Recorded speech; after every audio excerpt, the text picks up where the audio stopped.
are two ways to dive in the sea. For about 150 years, there was only one way. Hard hat, we call it. Your head is imprisoned in a heavy helmet. Your life depends on a tow line and an air line to the top.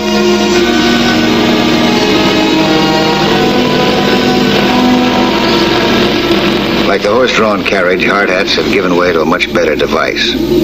Compressed air lungs for skin diving, the kind that I use. But some divers are too stubborn to give up the old method, and the rivalry between hard hats and skin divers is always good for a joke. But it was no joke when it became a matter of life and death. That fine August day found me in a small Latin American port.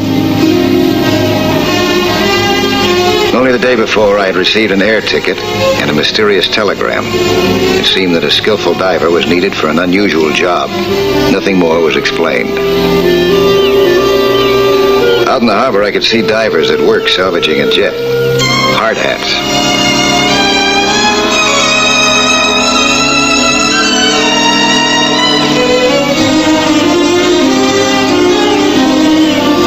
Made me wonder why I was needed here, too.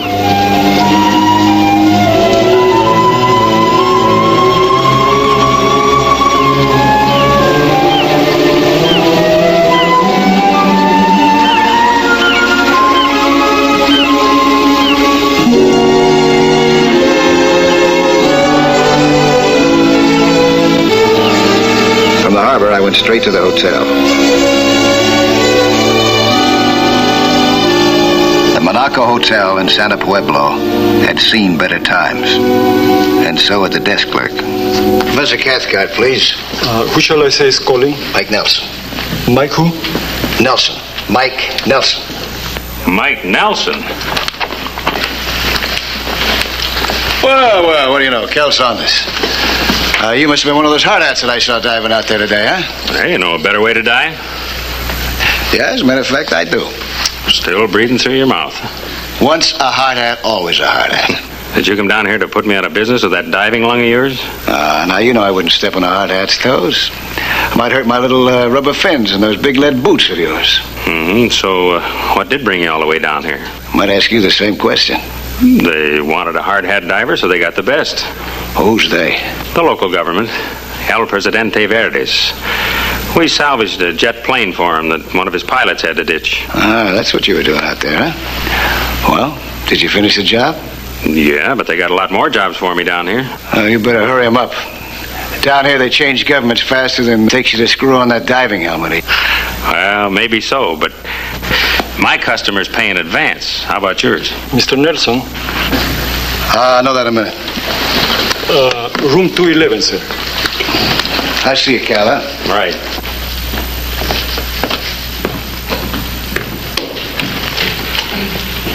I'll bet you one of these you can't tell me who Mr. Nelson went up to see. I do not gamble, sir.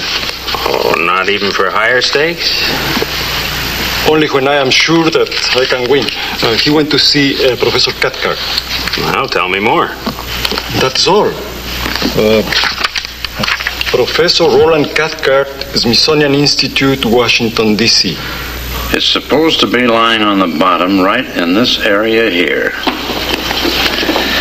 It seems pretty close to shore not to have been noticed before this, don't you think? How reliable is your source of information? Quite reliable. I got it from a local fisherman. I'll have him take us out to the spot. I just don't see how a large object like a submarine could remain down there unnoticed for over 12 years. Well, on the contrary, a submarine is more likely to remain unnoticed than a regular vessel due to its slick, fish-like shape. After a short while, a crust of algae and such could have camouflaged the hull beyond recognition. Well, how'd your fisherman happen to spot it then? From air bubbles on the surface. Air bubbles? Yes, he took me out there. I saw them myself. After all these years? Well, it's quite possible. Now, when it sunk, some of its compartments remained airtight. Years of slow corrosion could have eaten through the armor plating, starting gradual seepage. For an archaeologist, you seem to be unusually well-versed in seafaring science. Well, research, my boy. Research. You know, since this was completely out of my line, I secured every bit of data and information I could lay my hands on through our local embassy, including your ability. You came well recommended as the most versatile man for the job. Well, thank you, Professor Cathcart, but it seems to me that you want a salvage operator, not a skin diver. Oh, you're not going to salvage a boat. You're going to unlock a door to history. Well, it'll take heavy equipment to dismantle that sub. We leave the scrap iron for someone else. All I'm after are its contents. Now, I'm sure you can handle the equipment it takes to get inside of one of these. Well, I got a drill and a torch. Yeah, I could get inside of it. Mm-hmm. Now, my guess is that for this particular mission, the German top brass utilized something like this long-range 750-tonner. Utilized? Well, it couldn't have been a combat mission. Not in this region. However, its last whereabouts does coincide with some of the confiscated reports of the German Admiralty at the end of World War II, and indicates it to have been a vital and top-secret mission. Oh, wait a minute. You don't mean to tell me that you expect to find Hitler's body in that sub? Well, I can't tell you what you'll find. It may be anything, from important historic documents to the remains of top-ranking Nazi fugitives, or just a wild goose chase. That's why I sent for you. I can only guarantee your expenses until we see what we'll find below. I've often wondered what that last trump was that Hitler had up his sleeve. Well, is it a deal? The next morning, Professor Cathcart and I set out for the spot with the bubbles. Pedro, the fisherman who found the place, came along as our guide.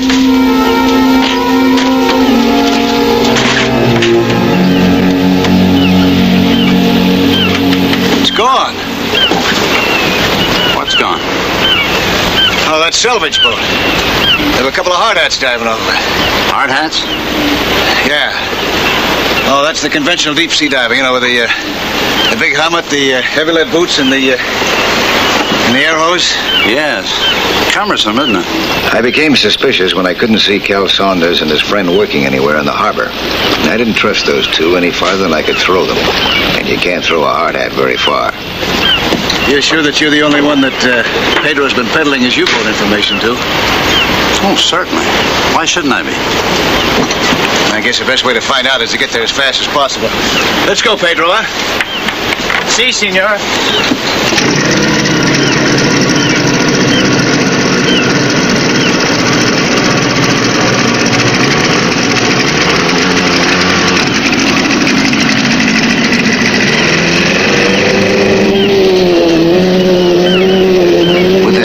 Age-old salvage law of first come, first served, time was of the essence. And, as in the gold-infested hills of the Old West, the sea would only unlock its treasures to those that knew exactly where to look for them. The question was, are you alone in that knowledge? Senor, the bubbles.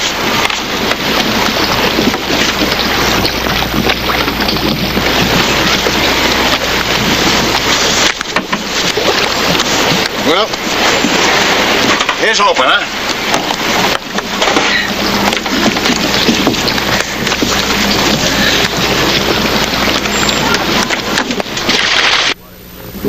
The water was very murky as I swam down, but the bubbles guided me.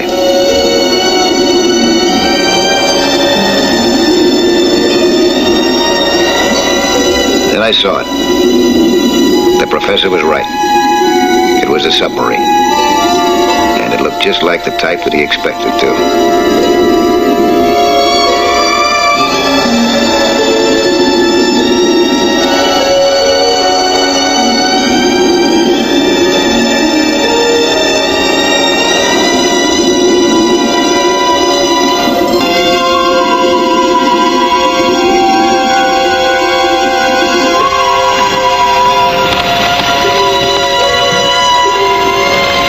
Even its origin fitted the pattern of the professor's speculations. And what this huge, war-weary time capsule held inside would tell the rest of the story.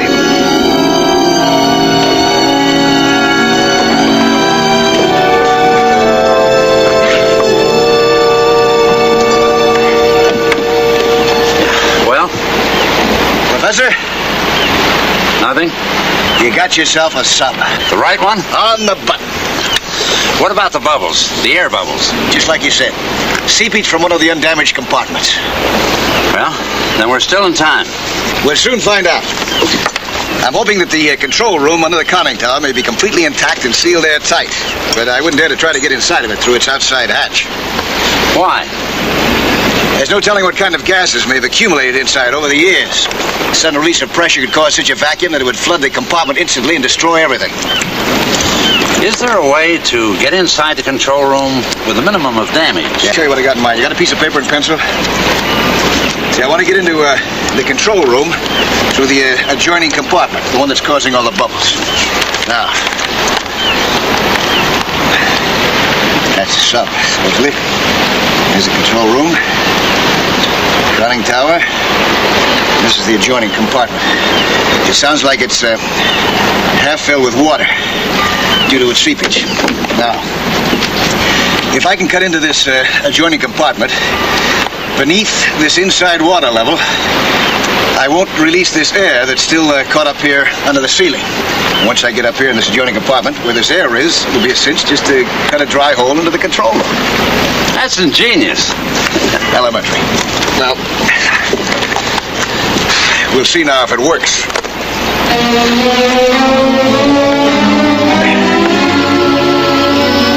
I went down again. This time I brought my hand drill. It has a titanium bit that can drill through anything. We had a torch with us too, but I was afraid to use it. The danger of explosion would be too great.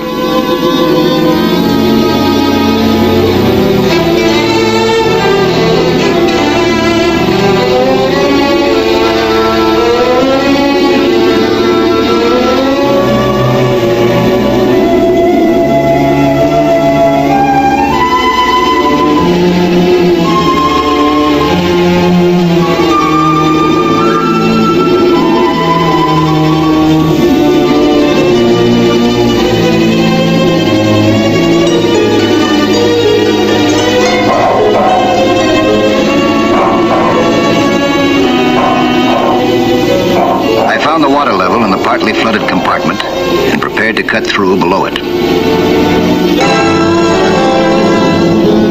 In my excitement, I was unaware that there were other bubbles down there besides mine.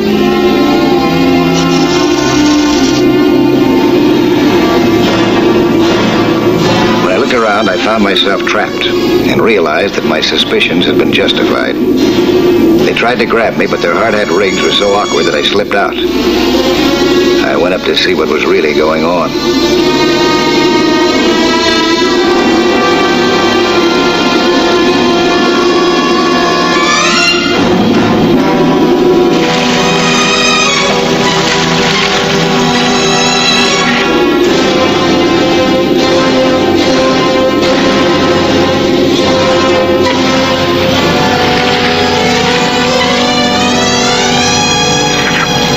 It didn't take long to realize that we were double-crossed. Senor Nelson, you are under arrest.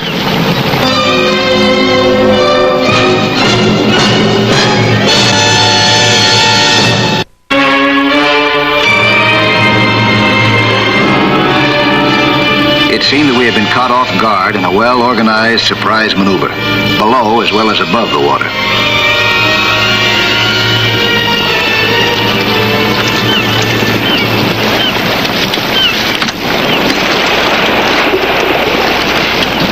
I am Colonel Perez, the military police.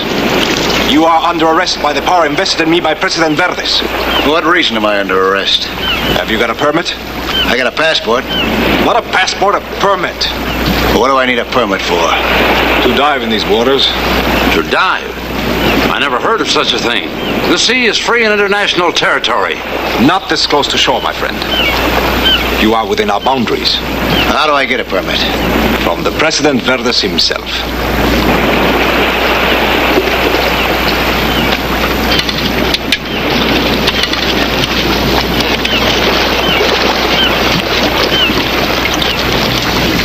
Yeah, that figures. Slowly the pieces began to fall in place and fit. Cal Saunders' curiosity piqued by my presence down here. He had set out to do some snooping, and taking us from a respectable distance, he arrived well prepared to move in by pulling some powerful strings with his local big shot friends. Just what do they expect to find? What they find is none of your concern. It will belong to the state. That is a matter of debate. We'll take it up with the American consul. Pedro, take us back to shore. Perhaps you did not understand me, senor. You are going nowhere. Until I say so. You are still under arrest.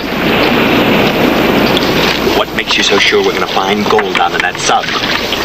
You don't think a big shot scientist will be traveling all the way down here looking for seashells, do you? One of those German subs. Must be loaded to the hilt with gold. You know, back in the days when Nazi high brass saw the handwriting on the wall and took a powder down here. You don't say. Hey, Joe, hook up that acetylene torch. Now, wait a minute. We better feel our way around on there first with a drill like Nelson did. What for? We ain't got all day. He must have had a reason for starting out that way. Sure. He ain't got first-class equipment like we got. I don't know. We'll take both. You take the drill, I'll take the torch. Okay.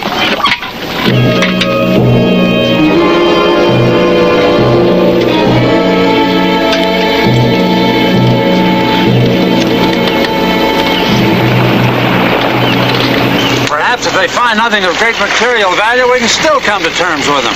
That's the way they're going about it. You better tell them not to take that torch down there. What they do is none of your concerns. There's bound to be gas in that sub's hull. A torch could cause an explosion. They're no fools. They've done bigger jobs than you for the president. You better tell them not to take that torch down there. Down! Did you hear what I said? Now listen. You interfere again, I'll have you thrown in jail. American consul or not.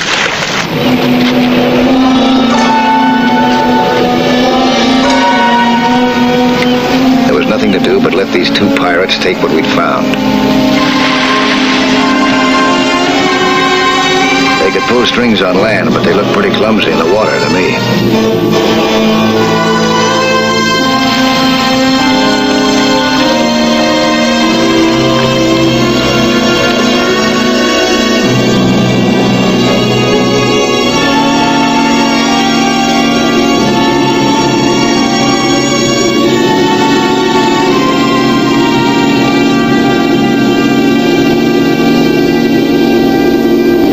Cal mistook my water level mark for a starting point to drill.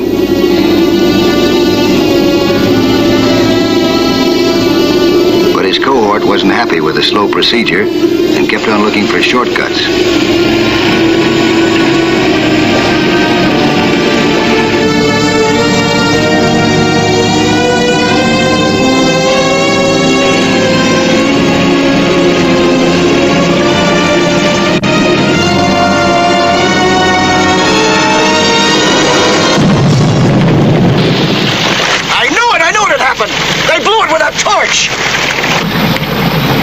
Now, do you mind if I help?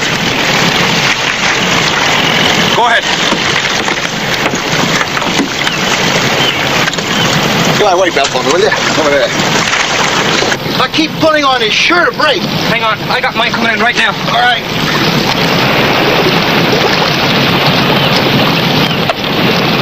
I jumped in and started to dive, but I saw one of the hard hats coming up. I swam over to find out what had happened.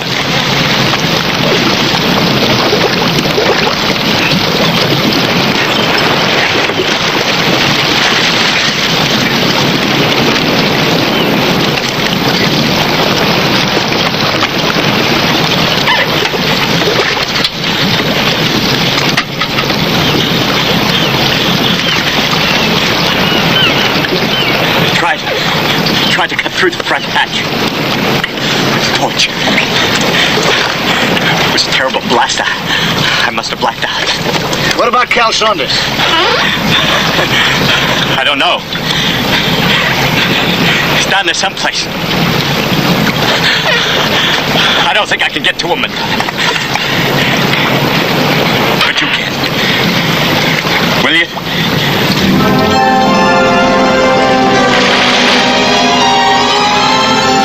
The vacuum had sucked him into the sub. He didn't seem to be injured, but he was stunned and needed help to get out. Thanks to his unbroken air supply, he seemed to be otherwise intact.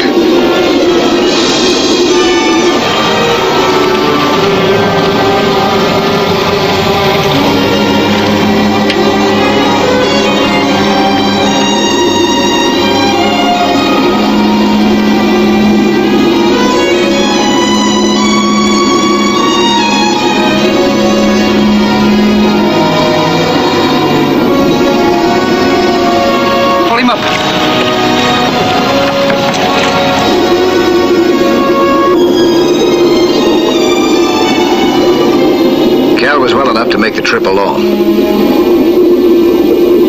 So I figured I'd stay behind and try at least to save the pieces. Maybe some of those last rare pieces of Hitler's Third Reich.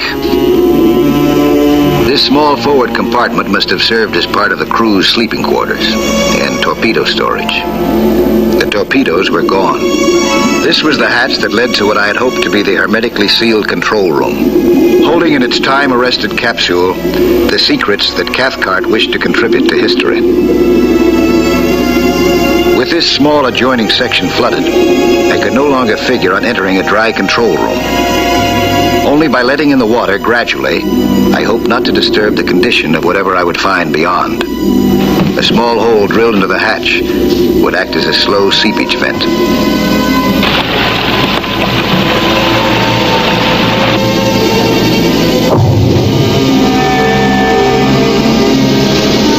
Letting the water seep through like this was like filling a bathtub through a straw.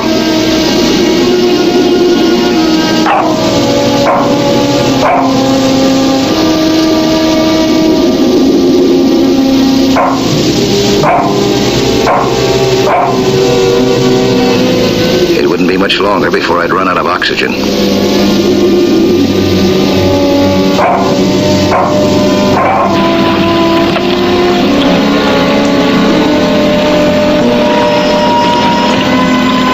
But it looked like my tiny floodgate had done its job, and I could finally enter.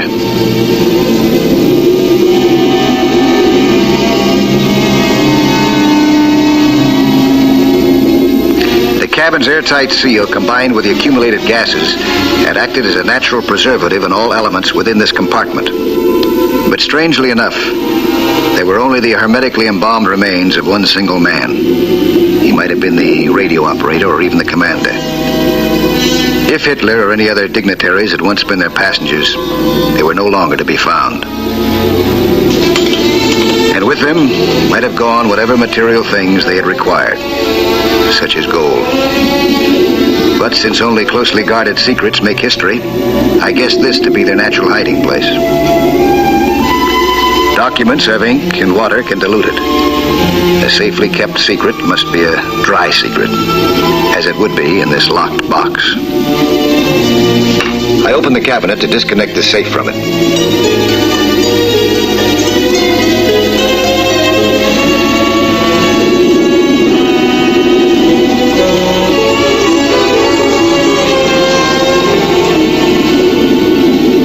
At 60 feet, it isn't easy to work, but my equipment was light, my tools efficient.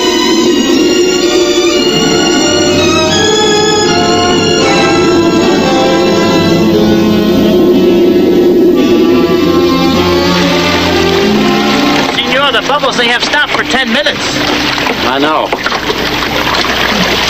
You and your politics. If it hadn't been for you and those hard-hatted cutthroats, he'd never gotten himself into this mess. What did you expect to find down below? Gold? Why not? Money. There's all kinds of gold. Here's yours. A rope. There's a small safe tied at the end of it. Who knows what's inside of it? Maybe chock full of history. Well, go on, pull it up. Professor Cathcart pulled up his treasure to deliver it to the Smithsonian Institute in Washington. It gave me a good feeling to know that skin diving had made a contribution to the study of history. And maybe a lesson to a couple of hard hats, too.